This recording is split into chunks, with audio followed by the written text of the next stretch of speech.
What's happening, Pod Squad? Welcome into another episode of the show. I am very, very grateful because we have in the flesh today, Jesi Janjua.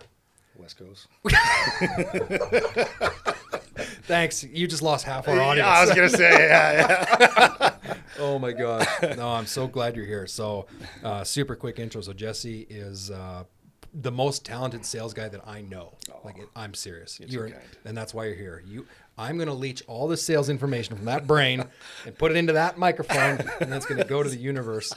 That's the whole point. I'm going to give you terrible information, though, just so you know. No, you're not. No. Can't have a second me floating around out there somewhere. That's true. Yeah, the world Not many people in Prince listen to this, though. This is mostly like U.S. is still our biggest one. Oh, yeah. We should have well then. Yeah, we're good. Yeah. No, you're incredible, dude. You're an absolute animal. You're an animal. You're a beast. The stuff that you do, like you are the definition of like give value first and watch it come back in spades. 100%. So That's sales for you, man. This is it. Yeah. So why did you do sales? Why did you get into this?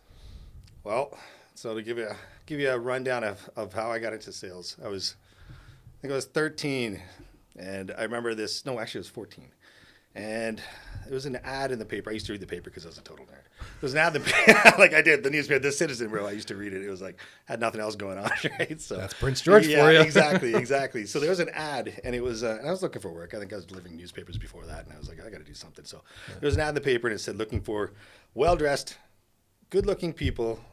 And I don't remember, and I thought I was like, I'm freaking hot. Man, let's go, right? So anyways, it gave an address, and it was downtown. I don't know if you know where the Cadillac Ranch used to be downtown. Yeah. So it was in a little building. There used to be a building across from there. Okay. And it was in there, and so I was like, okay, well, hey, we'll go check it out. So I went down there, got my mom to drop me off. Of course. Yeah. So I was gonna say, did you ride your bike? No. Got my mom to drop me off. So we get in there, and there's about 20 people. And everyone's dressed nice and stuff. And I'm like, we're all sitting in this dark room, right? So, and then all of a sudden, this guy walks in, and there was a screen. He pulls down the screen. There's a projector, and he starts like this little video starts playing of like all these things, like this guy with the Rolex watch, and then there's like this beach, and there's these trips, and they're talking about all these cool things you can win and this great life you can live, right? And then so 10 minutes into it, and then there were snacks too, right? So I was like, oh fuck, this is great, right? So like little finger sandwiches. I was like, this is fantastic. No dinner tonight. So anyways, so then this guy rolls in with the freaking vacuum cleaner. I'm like 3 or 4 people get up and leave right away. I'm like, what's going on? Kirby vacuum cleaners, dude. Kirby, I remember those. Yeah. So he comes in and he's like starts demoing. He's like, this is what we're doing. Blah blah. Starts demoing this vacuum and like picking up a bowling ball with it, doing all this other crazy shit. I'm like, this is wild, right? This is a vacuum cleaner, right? Like, excuse my language, but yeah. So like, this is a vacuum cleaner, like crazy. So that's what it was. It was vacuum sales. And so I'm like, okay. And I didn't have the balls to walk away. I was like, I'm a kid. Yeah, I was like 14. Door-to-door vacuum sales, bro. Door-to-door vacuum sales. Huh. Yeah. So I was playing Pokemon at 14, dude. Well, dude, it's different, right? It's a little different. I'm like, I want to make money. Like paper route. I was like $5 a month on the paper route. Yeah. I was a paper route guy. Yeah, too. exactly. So anyhow, they're like, okay, well, and I didn't know any better, so I'm like, okay, we'll try this out, right? So they let you at 14? They did, yeah. You were the youngest guy in the room, obviously. No, there was someone even younger. I'm positive there was. I don't know for sure because they literally just shuttled us all, like, after they got us to fill out a bunch of paperwork and stuff, and I had to take it home and my parents filled it out, right? So anyhow, and I mean, I was like, now I think back, I'm like, legal age was probably 15. I don't think it mattered at that time. Who knows, man? I'm 44 now, so this is like, way back, right? Yeah. And so anyhow, they drop you off in a neighborhood. And you'd have a case, like a vacuum cleaner with you, and you go door to door, knocking on people's doors and asking them to do a demo. Oh, man. And you're like, and the worst part is I didn't get paid. I only got paid if I sold, but I had to do, so the hook on this demo was that I would do one of their rooms. I would shampoo one of their rooms. Yeah. So that's what I would do. So I would do a demo, and then I'd have to shampoo a carpet in their living room or a bedroom or whatever it was. Yeah. And most of the time they just give me to do that and tell me to take a hike. So we'll get back to you. Yeah. And so in the 3 months I sold one. Yeah. Right. It's $3,000 vacuum cleaner back then. That's a lot of money. I sold one. But the straw that broke the camel's back was I went to a house and there was people. There was a couple there. And they were, having some drinks or whatever, and they offered me a beer, and they were smoking weed and stuff, and like, they literally did not want to. They just wanted to like hang out. They don't care. And I was like, yeah. So I was like, kind of like, okay, I just cleaned the room, whatever. I went home, told my mom, I was like, yeah, they're trying to give me booze, and like, you're not doing this anymore, right? So that was that. So that was the end of my sales career at the start there. Yeah. So then it expanded into. So then there was little things here and there throughout life where people just were like, yeah, you know, like I trade hockey cards. I just rip people off terribly because I was such a smooth talker. Yeah. Right. So there's always a thing. And my teachers always told me, dude, like, yeah, man, you're going to be really good at sales, right? And I was like, oh, what the hell are sales, right? Like, what am I going to do? What am I going to sell? Like, you know, I thought sales was vacuums, right? Like, that's kind of what you do door to door. I'm like, I'm not into this. Yeah. So then, you know, so I progressed into, you know, a couple of careers where I was doing, you know, some tech work and stuff. And then they just kind of shuttled me into sales for some reason, right? I'm like, this is crazy. Like, because you keep talking. Yeah, man. that was it, man. Because I'm a motor mouth, man. Like, honestly, ADHD all day. Yeah. Right. So that's how the sales career kind of progressed. I got into a couple sales positions, you know, here and there. I sold some fitness equipment. You know, I even did some telemarketing on the phone, dude. It was like, did you like for the Liberal Party. It was terrible. People, can you imagine me? Like, hey, who are you voting for? They're like, you know, you could imagine the kind of things I heard, right? Easiest rejection at like, Oh yeah, man. I had like calluses after that. That probably helped you. Yeah. So yeah, then I got into car sales, which was kind of a fluke, right? Yeah. At the bar one night, ended up getting in a scrap with somebody, and the guy I ended up, you know, sticking up for was a dealer principal. Oh, no way. Yeah, so anyways, here locally? Yeah, here locally. Oh, So he tried to sell me on getting into cars. I'm like, I'm not gonna be a dirty car salesman, right? Yeah. Sure enough, I fell into that trap. Right? Yeah, I'll be your bodyguard, but I won't sell your stuff. Yeah, it was a good time though, man. Like honestly, it was in the heyday of car sales, right, where things were. Yeah. You know, so first month I sold 1 car, second month I sold 0, third month I sold 0 because I got married that month. Yeah. Fourth month I sold like 19, and then it was like bang, bang, bang, bang. It's like the formula unlocked, and ever since then. Did you get bored of it? Car sales just seems like the icky thing, isn't it? You know, it is to a point. If you do it properly, man, this is the thing. So if you're a greasy car salesman, you're going to get treated like one. Right. If you treat your people right, they treat you like gold. Right. You know, they come in, they don't look at you as a car salesman because you're also helping these guys get their credit to a position where they can get themselves into a house down the line. Like that's the story I sold them, right? But that was the truth behind everything. I'm like, you know, if you do things right, there's nothing better for your credit to build your foundation than a car. Totally. Your revolving credit, it's big, right? These are big payments you're making. If you can afford those, you can afford a mortgage down the line, right? Totally. And you know, tons of people that have helped that way. So yeah, car sales was nice, but it was shell shocking, man, because it is. I'll tell you, if you want to get into sales, that's where you go to cut your teeth because it's eat or be eaten. Yeah. And you don't get paid unless you work. And then you see grinders, and that's where you can see guys that like really, really grind, right? Yeah. So for me, it was, you know, I'm super competitive. Yeah. I'm like, you know, if someone's working harder than me, they're not, because I can work harder than them. Yeah. So, you know, first gear, second gear, there's no end to the gears, right? So you watch Andy Elliott videos? Never. What? I don't even know who that is. Andy Elliott? Yeah. Matt, when you got to pause this recording, we're gonna play an Andy Elliott video. Oh, you got to check him out. Really? Like, oh yeah, he's like I think it's the largest car sales training academy in the. No in way. North America. There's Zig guys. Ziglar and like classic there's a stuff. few we used to exactly. But You'd like Andy. No way. Yeah. That's what it reminds me. Yeah. So you did cars, and then most recently, you're heavy equipment. Yeah, heavy equipment. Which that's is that's phenomenal. That's big boy money, man. Especially in big Prince boy George. Prince George, exactly. Like Redneckville up here. Exactly. But see, this is the shitty thing. I should have got into it when COVID hit, right? Right. Because that's where like all of a sudden it was that, just like everything, just like the real estate market is the same thing, right? So you know, there's a formula to it. Like in 5 years, there's a certain amount of machines that are sold. Right. They were all sold in 2. Right. Right. So now you got those 3 years. And nobody could get stuff after COVID. Exactly. Couldn't find so anything. that's the thing. So people were just hoarding it because they're like, oh man, we got to get it while we can. Yeah. Because who knows what's going to happen. So people just overbought. They overspent. Yeah. Budgets were smashed to pieces. Yeah. Right. And I mean, a lot of work happened at that time. Yeah. So now you have that spike, and then you're going to have that. Yeah. That dip, right? Especially here where we are. Like where we are. Big time, dude. Because you had all these huge things like the pipelines and stuff and all these things that happened that, you know, companies moved in, bought a ton of equipment. So, yeah, some people got rich real quick. Yeah. But now, you know, now there's that downfall, that downtime, right? And the company I'm working for right now, like I said, first time in 44 years, or the company I worked for, sort of still work for, right? Yeah. First time in 44 years that they took a loss. Crazy. 44 years of business. First time they've ever taken a loss. That sucks. Yeah. So that's the thing, right? And I mean, you know, I always do well, but, you know, there's a certain point. You get a lifestyle you live, and you got to maintain it. Yeah. Right? Yeah. That's one thing I appreciate about you, too. You know your worth. Like you were just telling me before we hit record. Like, yeah, you know what. You've been doing this long enough. Oh, yeah, man. Absolutely. Like to find a guy with 20 years of sales experience and actually, like, in different areas of sales. Like, I'm not that guy that just sold cars for 10 years or 20 years. Yeah. You know what I mean? I've done it all. Yeah. Right? Even medical equipment, right? Like, you know what I mean? People can't keep up with you, bro. That's the thing, right? These companies can't keep up with you. That's the thing, man. So it's like when you're well-rounded, like, in the end, man, the whole key to sales is learning people. It doesn't matter. You don't need to learn your craft so much. You know what I mean? Because if you're a salesperson, you just need to learn people. Yeah, well, okay. So I wanted to ask you that. Yeah. Right. So this is millions of people listen to this podcast. We're catching up to Joe Rogan. Yeah, buddy. So no, the people who do listen to this, Mostly business owners, mostly doing what I started out doing, striping parking lots, seal coating, all that stuff. Yep. And a lot of those guys struggle sales. They struggle. They do. And they're probably listening to you and they're probably like, I can't talk as fast as that guy. Well, I'm never going to make it. It's called speed. Yeah. So when you say the trick for you, like when you were cutting your teeth in vehicles was like people, like how does one do that? So this is the thing you got to understand, man. Like, you know how when you're talking to your boss, you treat your boss with a different level of respect that you do versus your coworkers. That's right. Right. So that's the thing, right? So you remember this, you know, your boss isn't the company you work for. Your boss is the people, the person sitting in front of you.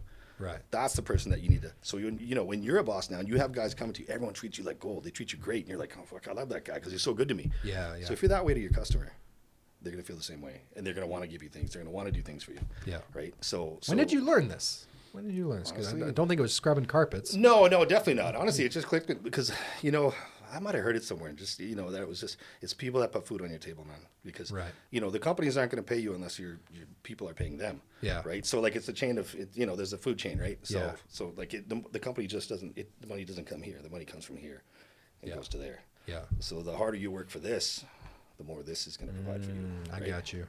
Yeah. I know I've told you this before, but like, you make me uncomfortable. Is it because I'm well endowed? For many reasons, Jesse. No, I'm kidding. Okay. But no, you're one of the. I've told you this. You're one of the only people. Like I'm used to being that guy for like our customers, right? Like especially when it was just me and the company. Of course. I'd go above and beyond. Absolutely. Like I'm gonna. We built this company on building relationships. We want that. Yeah. And so I'm used to being the person who's like.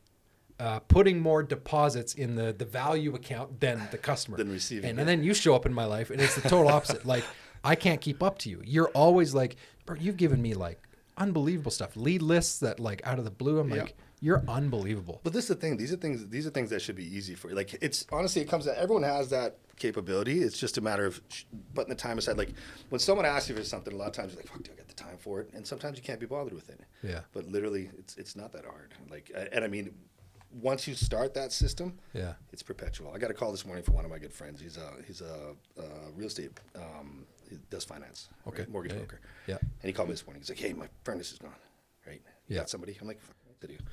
Of course you got somebody. I sent to my buddy Angelo right away, right? Yeah. So he's like, man, he's like, and literally the message he sent me, he's like, geez, next time we need a toaster oven, I'm going to call you. He's like, you got a guy for everything.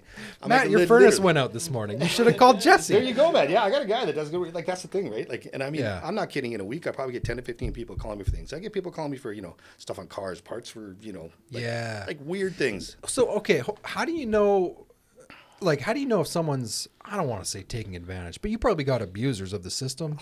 You know what I mean? Like, Jesse will do it for sure. Well, you know what? There's nothing, there is absolutely, I don't lose a thing by helping because even if it's one way, right? So if I give business to a friend, like someone asks me for something, I'm linking them up with somebody. I'm helping one person out, regardless if one person is trying to suck me dry, the other person is being helped in the process. So it doesn't matter. Right. Yeah. For me, it's no trouble. Like I'm not out there, you know, smashing through a wall with a jackhammer to get this answer for this person, right? Absolutely. Yeah. So the simple things are like, you know, it's a snap of a finger. Yeah. But like there's a point where these things become easy. Gotcha. Right. And if I can't do it, I'll tell them I can't. Totally. Yeah, that makes sense. The other thing I hear a lot in people that I've talked to and worked with is like, they might not outright say it, but they are like, they hate being told no. They hate being rejected, right? Yeah. So like I'm imagining your like rejection meter is probably so far like you're used to it, right? Oh, of course. Did you start out that way though? Oh, man. Were you like crushed every my time my first like really bad experience. I'm not kidding, dude. Like this is, you know, so I went through a bunch of different phases, right? I went through the whole, like, you know, come out of high school, sell drugs for a bit phase. Yeah, right? yeah. So yeah, you were wild, dude, I was weren't an animal. you? Yeah. Right? I was an absolute animal. So I was like, oh, man, you know what? No one fucks around with me, right? Like, yeah. You know what I mean? So I get into car sales, and, you know, one of the first people I dealt with sits down, and I give him a number, and he's like, are you fucking kidding me? Like, knocks the paper off the table. He's just a car salesman. Like in the room? Store, dude. In the store, in front of everybody. Like, lost his mind because I offered him, I didn't know any better. And so we give numbers on trades, and the way the dealerships work, they'll give you a lowball number to try to generate, you know, the customer to say, hey, no, I need this much for my car. Yeah.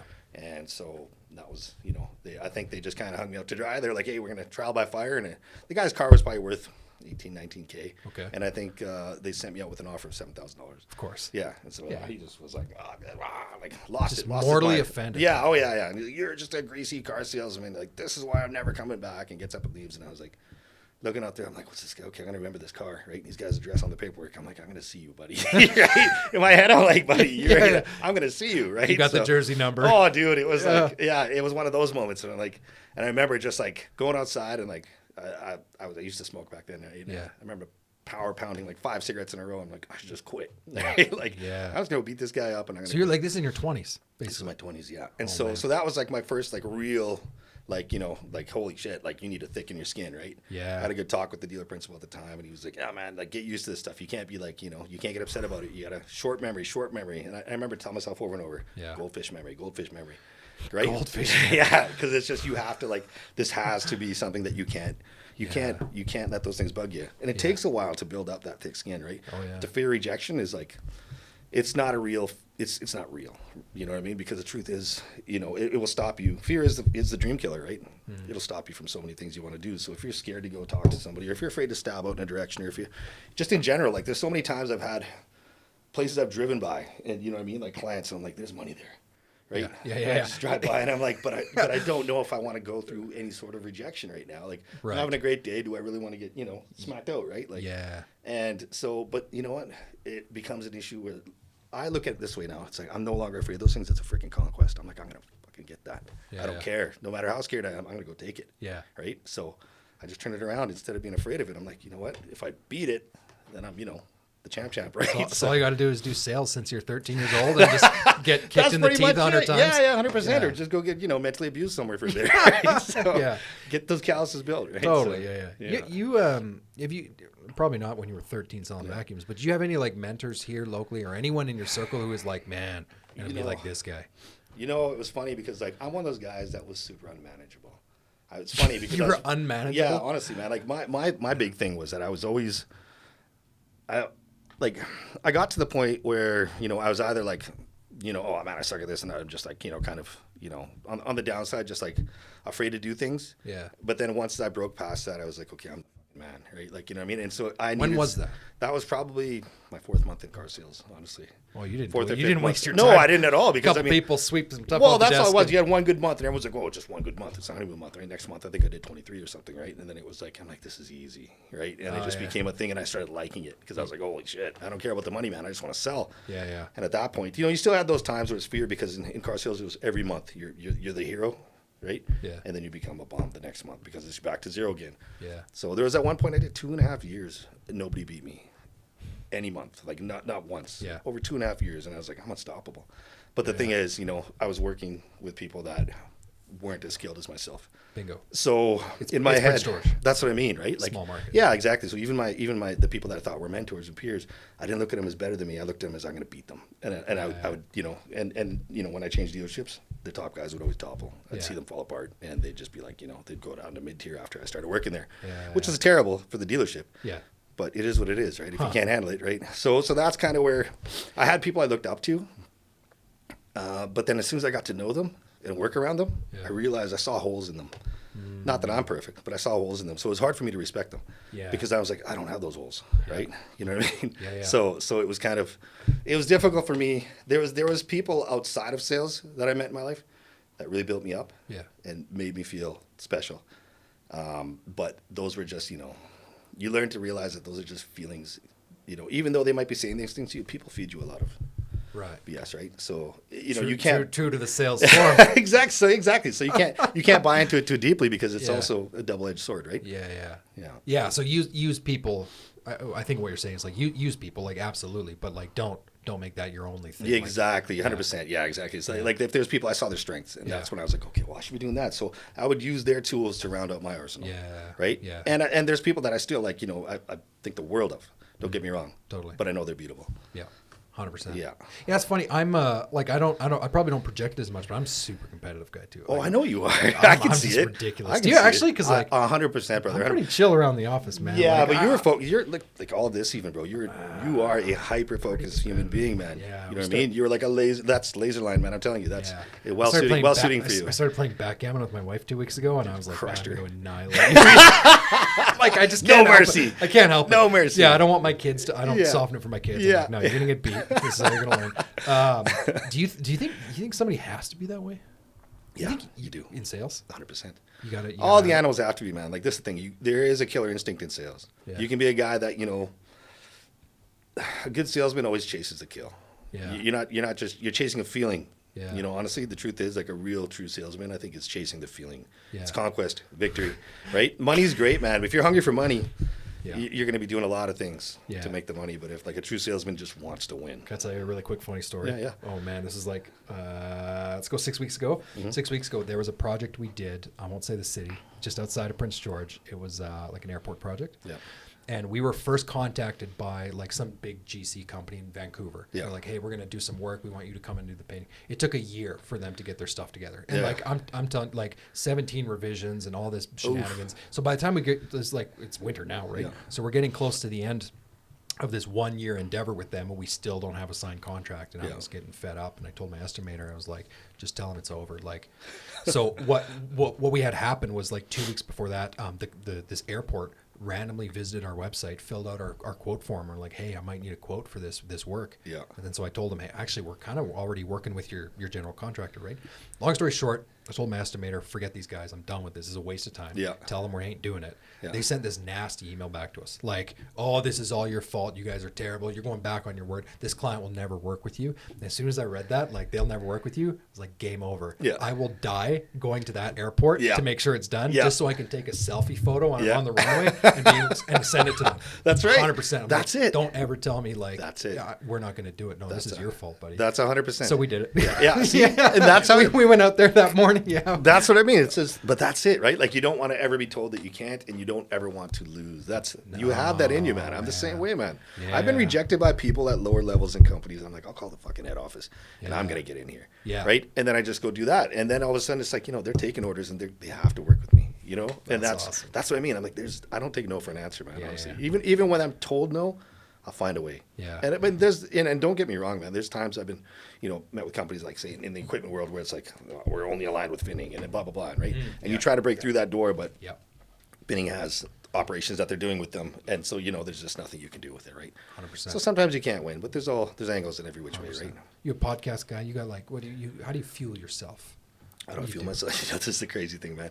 I don't perceive you as a book reader. You're a book reader? No, I'm not. I used to be. I used to love books, but I used to read a lot of fantasy. You seem like a guy that would listen to an audiobook on like 2.5 speed. Like just I am though. I'm dead serious, man. I'm dead serious. Me too. I'm like a 1.6. Yeah, even when I'm watching stuff on like YouTube or things like that, it's 1.5. Yeah. And like I blast through it, and sometimes even when I read, I speed read, right? Totally. Yeah. So I just hammer through stuff, and I only take in what I want, right? But fuel for me, man, this is crazy. This might sound crazy. Music, is it illegal? Music. Oh, okay. Yeah. No. I'm not going to talk about the cocaine I do here. No, but I mean, I warned you. Great. But no, honestly, man, this is a crazy thing. Is like, there's different ways of. Maybe it's just my head, but the way I'm wired is like, before I go into like a really difficult situation, like say I'm going to go to to try to. Get an account or recoup an account or do whatever, something that's really, or a situation where I got to go talk to somebody that is, I may be intimidated by. Yeah. In my truck, crank the music, crank the sound. I need stuff with heavy beats, heavy drums, heavy, right? Yeah. And I just like sit there and I just absorb it. And I'm like, this is great. And I just say, it charges you up, dude. It's sound. Yeah. Right? I get out, heart's like, and then you get to work. Do you think salespeople are dying? People like you just, I've never met someone like you. Yeah. It's like doctors. They're around, a shortage bro. of doctors. Now there's a shortage of salespeople. There is a shortage of salespeople. Yeah. There's a shortage of qualified salespeople. And the scary part is that people like me and yourself, we like talking to people. There's no denying it, right? We like people. That's what makes a salesperson, man. I love people. Yeah. I love talking to people and interacting with people. Yeah. I love earning their trust. Bingo. And I love being a part of their circle, right? For me, that's beautiful, and I want to be memorable. But there's people out there that can't talk to a person. Yeah. And it's crazy. Like, a lot of them are asshole business owners. That's why I'm asking. See, there you go, man. They're like, I could never, like, they're probably listening to you and they're like, dang, man, I can't do that now. I got to go sell vacuums. Yeah, that's what it is, man. Sell some vacuums, get off of drugs, right? So that's how you do it. Yeah. But honestly, like, that's scary, because I'll call people and they'll message me back and say, oh, can't talk right now. Right. Yeah. And I'm like, okay, no problem, right? Yeah. And so you call them again. And like, oh, I can't talk, or whatever it is. And, you call the office phone, right? and they'll answer. Yeah. And you know, or someone will, you know, put you through to them, but you can tell like they just don't feel comfortable talking to a person on the phone. They just don't want to. A lot of people that I talk to just like texting or 100%. Email. They won't even give up their phone numbers because they don't want to talk on the phone, right? Yeah. And that's scary, man, because I'm like, you know, how can you be so antisocial in a social environment? Like, this is how you succeed, man. That's going to make your job harder. I mean, people don't want to talk. For me, bro, yeah, you know what? But like, it doesn't really make it harder. It just, because the thing is, when you break through that, you have that person 100% at your mercy. Yeah. Right? So, you know, like these are the people that are like hiding behind a door. Yeah. Right? And then you knock that door down gently. Yeah. And they're like, hey, come on in. And it's a free for all. Right? Because totally most people don't know how to knock that door down. Once you know how to do that, you're in, man. Yeah. In like Flynn. So somebody's listening to this and they're freaking out because they're like, I'm not that guy. Yeah. They should probably just go find a guy like that then. They should go find the Jesi. Yeah, they should, man. Or else they need to really like, you know, like. Or just put in the time in the reps. Put in the time, man. Yeah, it's like socializing an animal, right? Like, you know, I mean, you have a puppy and it's going to attack dogs every time they see them if they don't see them often, right? Yeah. But now, you know, you start putting them around these other dogs all the time. Yeah. It's going to socialize. It's going to realize that, hey, these guys aren't here to hurt me. Yeah. There's lots of them. They're going to, you know, they offer me playtime. They offer me, you know, companionship. Yeah. So for humans, we have to get back into that again. People got to get back into that mindset. Like, hey, man, like I got to be around people. We're pack animals, right? So the more you hide yourself, the more, you know, distant you become, and the world becomes a scarier place because you're just reading things and you're just, you know, seeing things, right, instead of actually.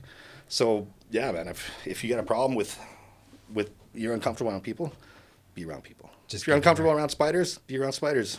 You know what I mean? Like if you want to break a fear, face it. Yeah. Right. So same thing for sales, man. Like don't be afraid because the people are the people. That's how you get paid. Yeah. Why are you scared of what feeds you?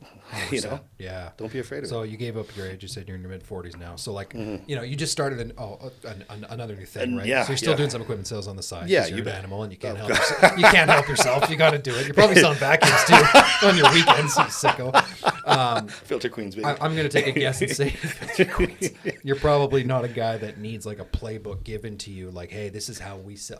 This is another thing. Yeah. You know what? As a child, I always learned this. And my parents were very strict growing up, like super strict. Yeah. I learned to lie on the fly. You know what I mean? I was like, never prepare yourself. You know, you can't because you don't know what's coming at you. Bingo. So as I got older, I was like, hey, you know what? And it's funny. It was just always in my head. I always used to say, like, don't ever plan for anything. Like, be ready when it comes. Always be prepared. Like, oh, just be ready, right? Yeah. Like, always. And so, you know, anything. Even before I came to this podcast, my wife was like, hey, you should find out what the topics are, blah, blah. I was like, that's not how I operate. Yeah, right? I'm the same way. Yeah, exactly, right? I went on somebody's podcast like 2 months ago on Yeah. Zoom, and they gave me a list of questions Yeah. before, and I was like, I'm not even going to look No, at it. no, exactly. I don't want to look. See, you're wired the same way I am. Yeah. But this is what makes us Maybe special. we're brothers. I think we are, bro. Yeah. I think we're twins, actually. Yeah. Yeah, I just spent more time in the sun. I'm offended you think I'm 40. If it wasn't for that, we'd be the same person. No, I'm sorry, bro. What's your go-to, like, you know, what's your go-to sales strategies? Like, I know you love people. Yeah. But, you know, devil's advocate, I actually, one of my sales mentors, Yeah. he came on the podcast forever ago. I don't know, like a year ago. Yeah. I'm actually going to be speaking with him at a pavement show. I love the guy. Nice. He is a phenomenal salesman. He actually sold snow removal as well. Yeah. Did lots and lots of business. He's a sales coach, good guy, hates people. Really? I'm dead serious. So when he came, that's why he's like one of my favorite podcasts. He came on the podcast and he asked me, he's like, well, why do you like sales? I'm like, I love people. Man. Yeah, Like, that's yeah, why. And he's yeah. like, well, I hate people and I'm great at sales. And I was like, what? Yeah. So he loves he loves the process. Yeah. Right. So he's got his little strategies, you know, Yeah. in snow and whatever else he's Yeah. doing, where he knows what button to push. Yeah. And that's what he likes. Yeah. Like, what's your strategy? What's your go-to? Honestly, for me, my strength is reading people. Like reading Okay. people, reading when I walk into something, right? Like, Yeah. it's weird because like a lot of times people will call ahead of time to book an appointment with somebody. Sure. You kind of learn, you know, you drive by a business. Like I like to be prepared in that sense. Like sometimes I'll look them up, you know, see what the chain of command looks like, and I've had interaction with them. Maybe I'll call in and find out, you know, how it seems. Like if the secretary cuts me off, then I'm like, okay, well, this person is one of those people you got to show up and get in there, Yep. right? And sometimes if they put you through, you can have that conversation on the phone, and you can kind of feel what you're dealing with, right? Yeah. Sometimes you talk to lower level people, Yeah. and you know if they're happy and they're upbeat, and you know, you're like, Yeah. okay, this is a good work environment. Man, it's crazy you said that because Yeah. there's so many people. I'm serious. Like I'm in a couple like asphalt groups, like, and some of the people in the groups will be like, "Oh yeah, I tried calling those people and they weren't interested." Yeah. And they just like stop. Yeah. Like, But you well, get then in there show and they just up. lay down. Like, Yeah. like, yeah, if somebody on the phone is like, 100%. Yeah, just go show up. 100%. That's exactly it. So what are they going to do? Shoot you? Like, it's not that... Like, I've had it happen once where I walked. You got shot at? No, I didn't get shot. I'm sure I have, right? You know what I mean? Yeah, exactly. Yeah. But no, there was a company in Fort St. John. Was it? Yeah, Shuris Murphy, I think it was called, or something like that. I walked in there. Know that company. Yeah, and I tried to talk to. So I walked in there, and there was a lady at the front desk, and I was like, hey, okay, I'm just gonna scoot up the stairs and go, whatever. And she's like, no. And I was like, all right. I was like, can you put me in contact with someone, regarding equipment and blah blah blah. And she's like, I'll take your. She's like, you got a card? And I was like, yeah, no problem. I was like, can I just talk to somebody? She's like, no, I'm sorry. I was like, and I'm not kidding. There's like people walking around everywhere. And this is like, you've been in their office probably, right? That's huge, dude. It's huge. Like you walk through like these huge doors and it's wide open. Every oil and gas company, huge office. Yeah, that's what I mean, right? And it feels like you're in a freaking stock market with the amount of people walking through there. And that there's big wigs walking past you when you know what I mean? So I just kind of waved at somebody, right? Yeah. I'm like, this woman's not stopping me, right? And she did. She got up and she's like, okay, you need to leave. And I was like, I just want to talk to someone. Like, can you give me a phone number or something? She's like, I'll pass your card on. And I was like, she's adamant. Yeah, dude, like. They breed them tough up there, bigger man. Than me too, right? So I was like, didn't want to take Yeah. I was like, literally, I do not want a confrontation happening here. And I zero my chances. But yeah, they're. So I've had that one, that was one, and I never called them again. But most of the time, you bust through on those. 100%. See, I see so many people. I do crazy stuff though. Like I'll even dig up these guys' like personal cell numbers. Like I will not stop. I will find ways. There's somewhere. There's like there's something about them or something. Like it's funny what the internet can provide you with if you would look deep enough. You know what I mean? Rocket Reach, and there's a few others. 100%. You're a Rocket Reach guy? Yeah. I'm a sales navigator. Yeah, you were saying. I've never jumped on that yet. Same thing. Yeah. So good. So how many restraining orders do you have against None you? yet, but I've had people that have told me like, hey, I will call you when I need you. Sure. So there are people like that, and that's. So you'd rather be the guy though. You'd rather be the guy that goes like, I'm going to try everything and anything. I'm not going to wait for you. Yeah. No, definitely not. No, it's on my time, man. It is like, but I respect people's time when it comes down to purchasing and whatnot. Yeah. But I need to get in there. As soon as I get in there, I'm like, I've done my part. I've injected every bit of me I can. Yeah. And at that point, I let it simmer. And then I'll touch back again, right? There's some people, you get to touch back on every week or two, and some people you touch back in a few months, right? So, Speaking of respecting time, I know you literally have a sales appointment in like 20 minutes. Oh, yeah. I'm going to wrap it up. What's like go-to sales advice you've been given, or like if you were to give sales, what's the one? What's the thing? The one. Yeah. Like talk until you get a restraining order? The one piece I can say is that don't focus on one weapon. Like build your arsenal in many ways. Use social media, reach out on social media, show up, call, talk to people, find the right people to talk to. Make sure that you're talking to decision makers, and if you work your way up to the decision maker. Don't waste your time on trying to pump up people that think they're decision makers, right? Because there's people in businesses that you'll reach out to and you'll talk to, and they're going to be like, oh yeah, well, we don't need that right now, and blah blah blah blah blah, and it's literally a shop hand, right? And it's like they'll just cut you off there, but don't take it, just don't do that. Like just make sure that that you did everything you can before you walk away from something, right? Bust down the door. Yeah, 100%, man. Like there's honestly everything bears fruit no matter what. What's up, Pod Squad? This episode of the show is brought to you by our friends at Mighty Line Floor Tape. So, true story, our company started using Mighty Line. We found the product like half a year ago, 2023 we found it, and we started using it, and I was blown away. The product is incredible. And so many of us in the striping industry want to do interior striping, but we also know that interior striping on concrete usually does not work out very well. This is a fantastic solution. If you have customers that want safe walk lines or customized floor decals, check out their website on Mighty Line. It's incredible. They have an awesome portfolio of stuff. And if you've never tried the product before, head to the website, let them know that you got the info from the podcast, and they will actually send you a free sample box. Check it out, Mighty Line Floor Tape. We are so grateful for them to be sponsoring the podcast. That's awesome.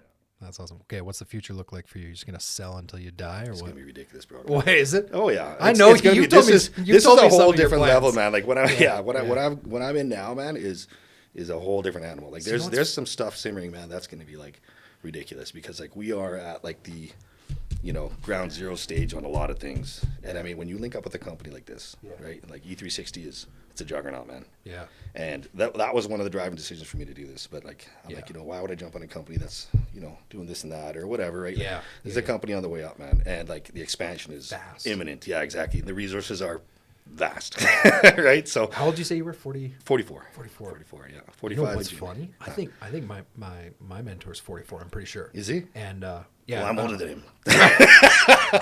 You could beat him up, Jesse. Don't yeah, worry. that's right. No, so he started his. Long story short, he's got a national paving company in the States. So they're based in the East, but they have this network of. They've built the network of service partners, subcontractors. Yeah. Not only do they hire them, they actually educate them on how to run businesses. So that's the group that I'm in. Yeah. Phenomenal. The funny thing about him is he started his company literally the same month and year I started mine. No way. So the difference is I'm in like low 7 figures, and this guy's literally like they're going to push 100 million. It's the market, brother. Yeah. Your population density is a whole. So when you say animal. you're just getting going, I'm thinking like, 44 is nothing. Yeah. It's like Gary Vee says that all the time. Honestly, you're just getting started. Oh yeah, that's terrifying. Yeah, it is, and that's the thing. Like it's weird, man. Because like now, even in the 2 weeks I've been here, I mean, the stuff I've secured with like marginal effort is shocking, right? You know what I mean? Because I'm like so caught up in like a million other things I got going on. Just make sure you leave your gun at home. Yeah, exactly. Matt, keep your gun in the locker. Don't put it in the work truck. Like that's right. Yeah. Unreal. So that's it, man. As soon as I can really dig in, I mean, like I said, there's the big fruit always takes time, and so it's coming. My sales goosebumps are going. This there is you awesome. go, buddy. I'm rooting for you. Well, man, thanks for coming in. This Thank is you. awesome. And I love you, brother. I appreciate you. Yeah. Man, I need to buy more stuff off you. As soon as we start buying heavy equipment instead of renting it, oh my gosh, I wouldn't go anywhere else. There's gonna be plenty of other opportunities for you as well. That's the last thing I'll say too. Last thing I'll say, like this year in particular, there's been a lot of there's a lot of guys that just show up at the office, right? Yeah. And they're like, I'm not gonna name names, but equipment sales. Brand.